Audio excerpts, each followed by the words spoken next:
Hello and good afternoon, everyone. Welcome to another book talk here at Eight Letters Bookstore and Publishing. I'm your host and book curator, Cindy Wong. So, welcome to another Saturday of filled with literary books. Today we have an interesting theme.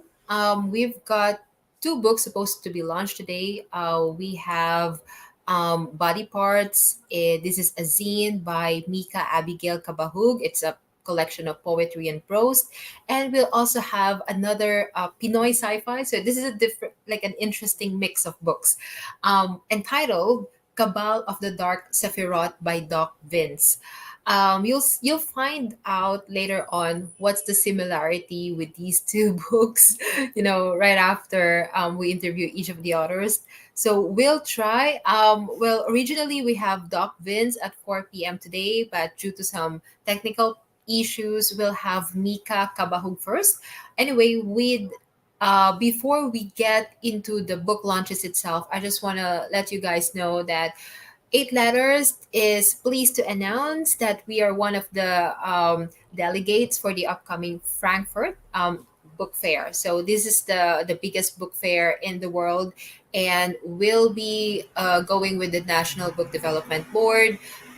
That's going to the Frankfurter Buchmesse, or I'm not. I hope I'm pronouncing it right. Is going to be held um, uh, at Frankfurt and from 17th to the 22nd of October. So we're very much looking forward to that event. Anyway, without further ado, let me introduce to you the first author that we have.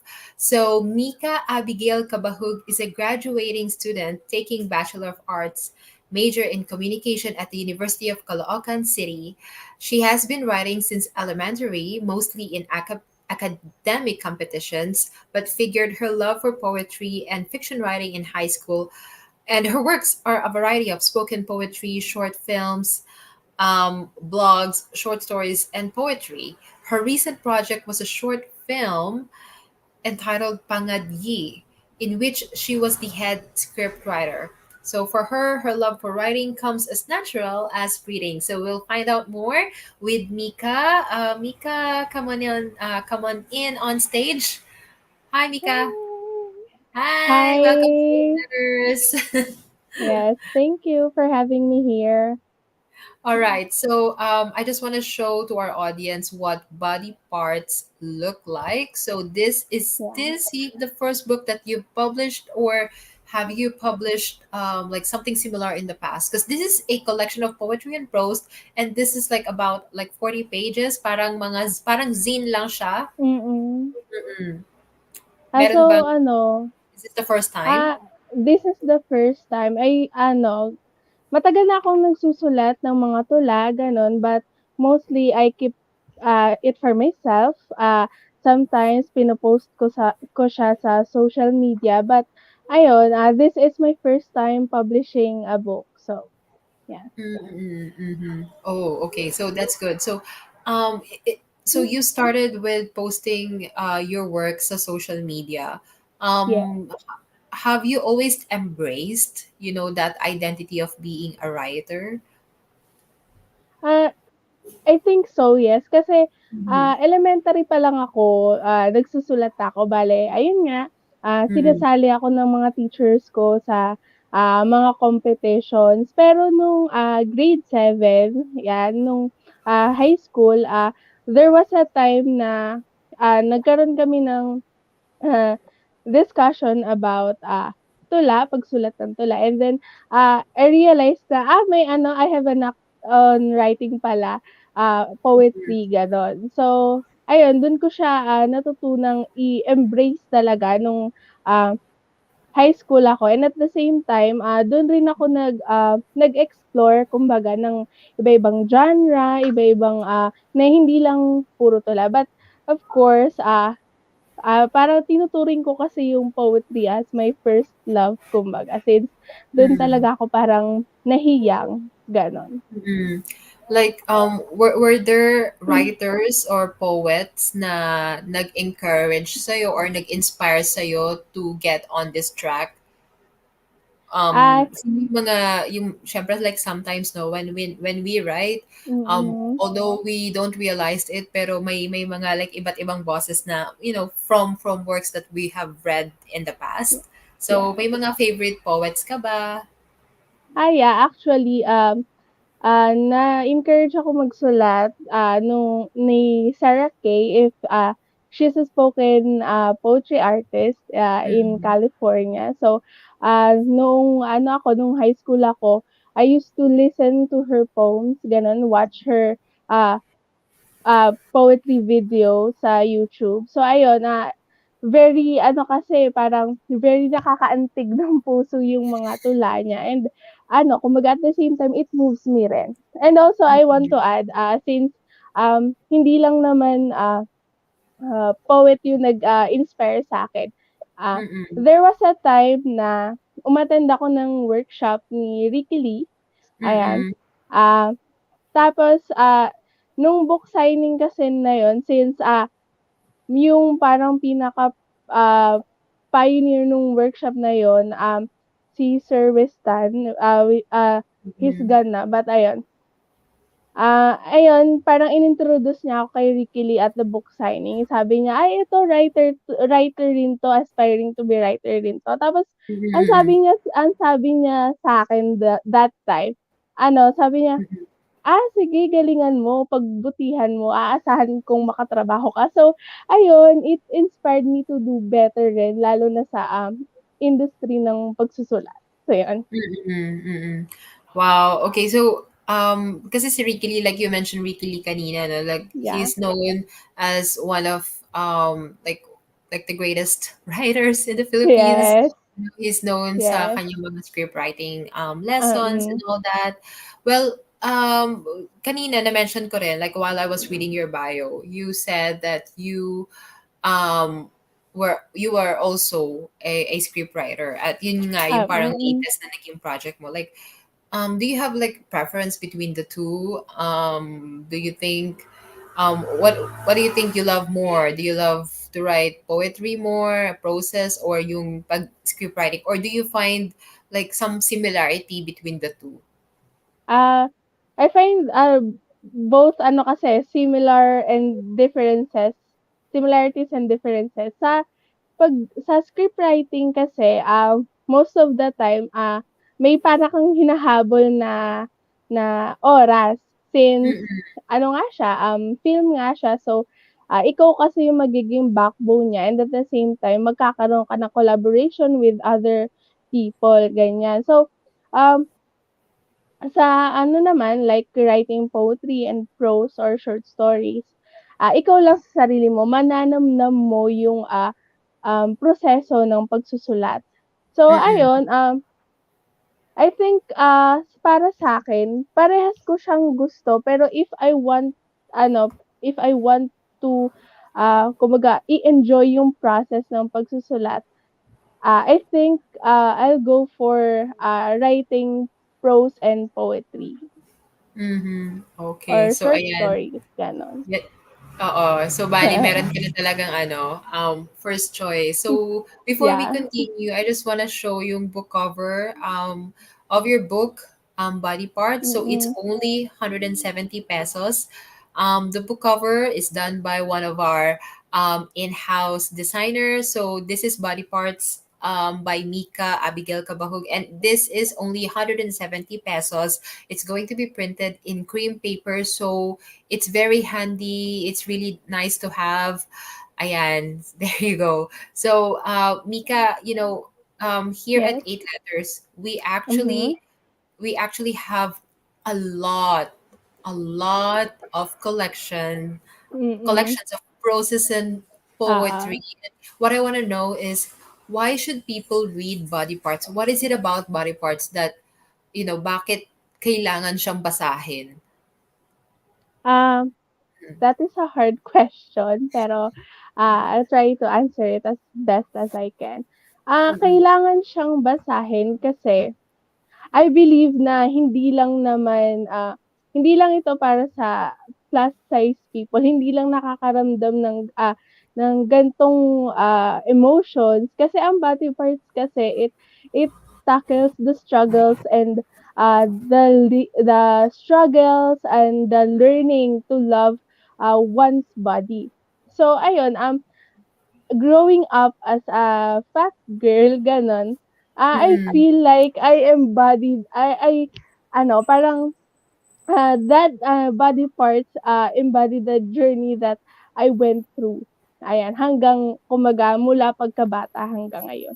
So I think kailangan siyang basahin kasi ayun hindi lang ako yung nakakaramdam nito. I believe na um every every person na may different body types nakakaramdam ng ganitong pakaramdam na sometimes they feel na hindi sila enough na parang Mm-mm. ay bakit parang parang ang pangit ng body ko or may mali ba sa body image ko ganyan. So this book kasi alam mo yon parang ipinapakita niya kung paano ang isang tulad ko na Mm-mm. from hating her body or for struggling to love her body learns uh, to love her body. Kumbaga, it's a slow process pero we'll get there. Ganon. Mm-mm. Ganon. And this book will help Oo. you go through that process of loving your Mm-mm. body, learning to love your body. And Yes. nakita ko rin dito, no, it's also about, womanhood and Mm-mm. oo, may mga ganong theme. So explores body image, womanhood, the struggling and the loving of one's body.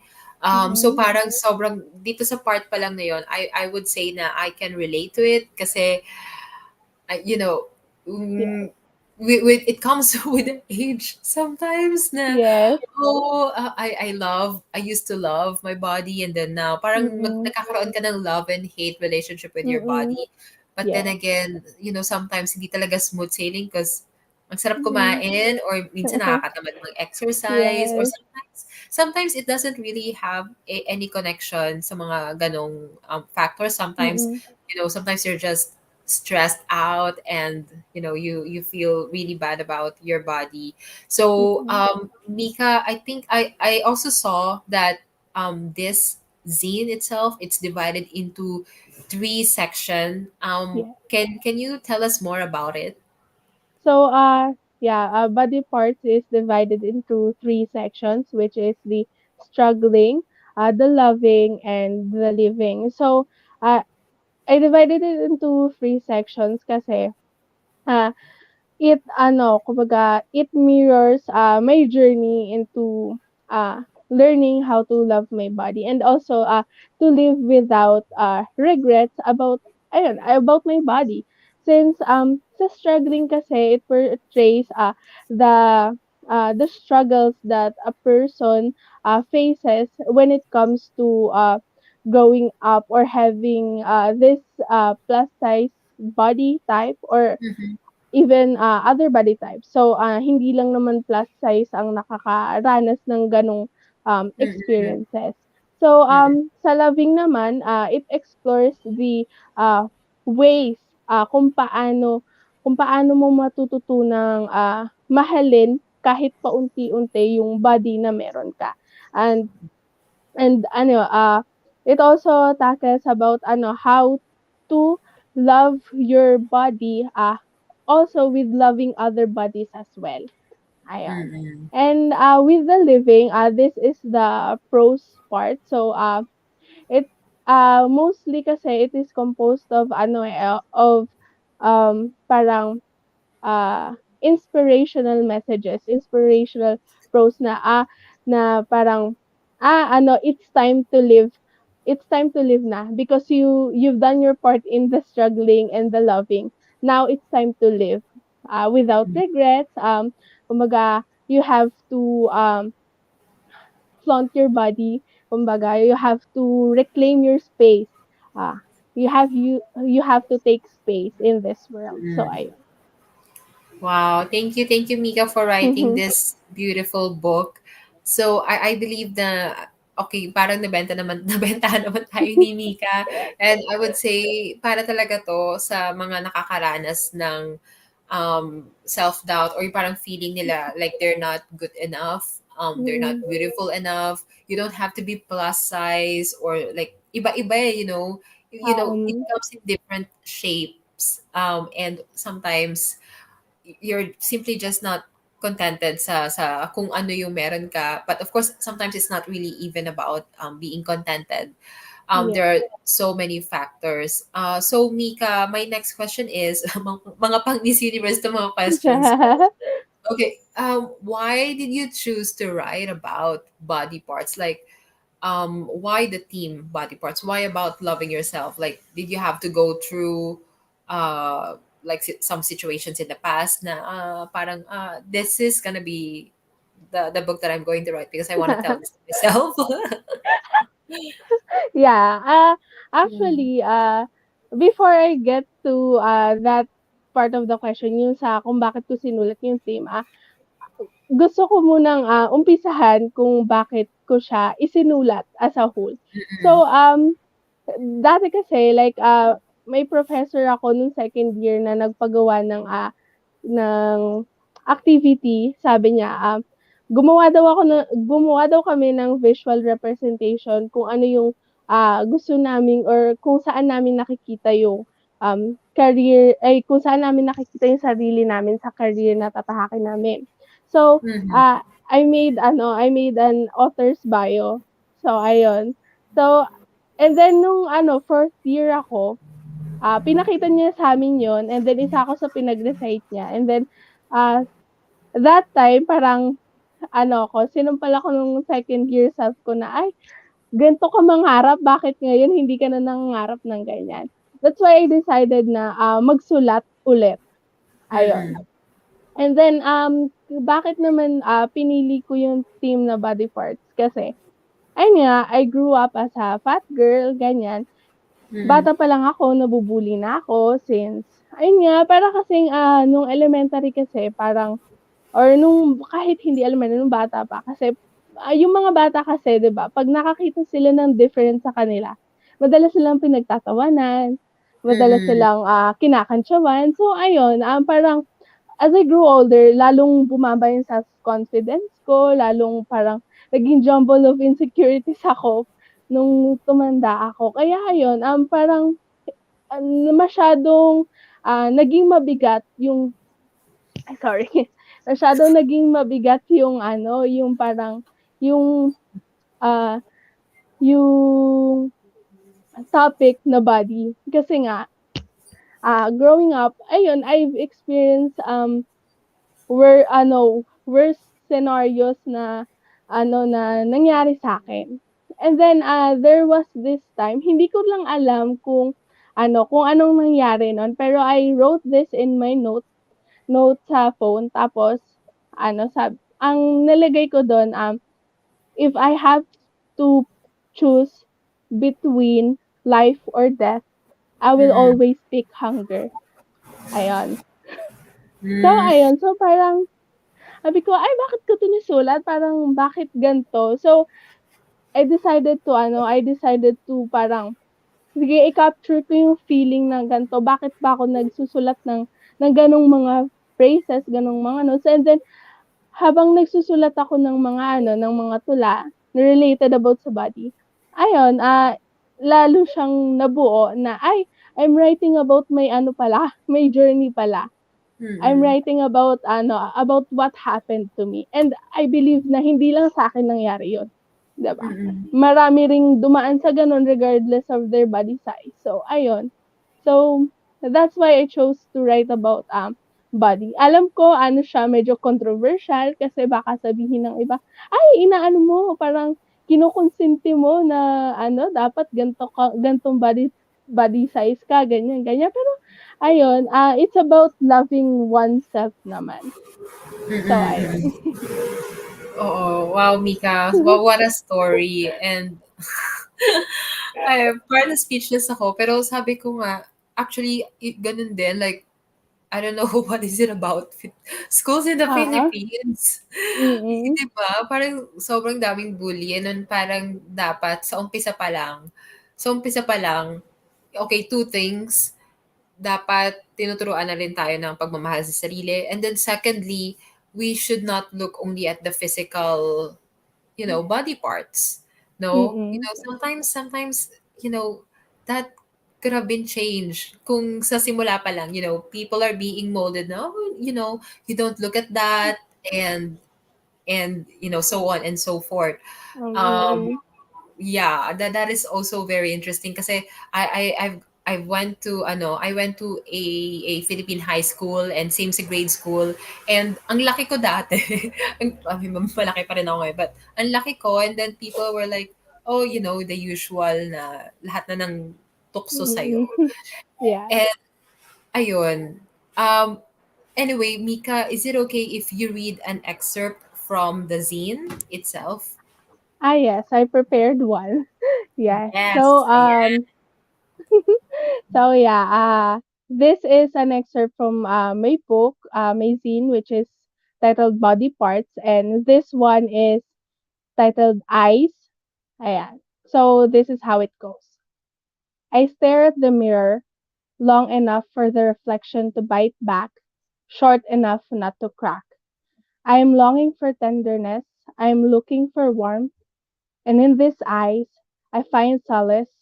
I find comfort in every corner, every curve, and every crevice. I say, I'm learning to love what you look like. And she doesn't cry. And that's all. Oh, thank you, Mika. Ayan, ayan. So, bilhin na kayo ng Body Parts, Yes. by Mika Cabahug.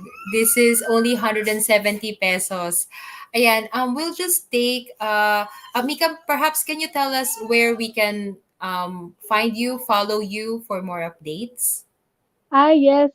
You can find me on TikTok, Mika Writes, and you can find me also in Instagram, Mika Writes rin. So ayan. And okay, thank you, Mika. Okay, we'll just take a short break and let's just wait if Doc Vince will come on stage. Let's Okay. thank you so much, Mika. Thank Thank you, thank you. you, thank you.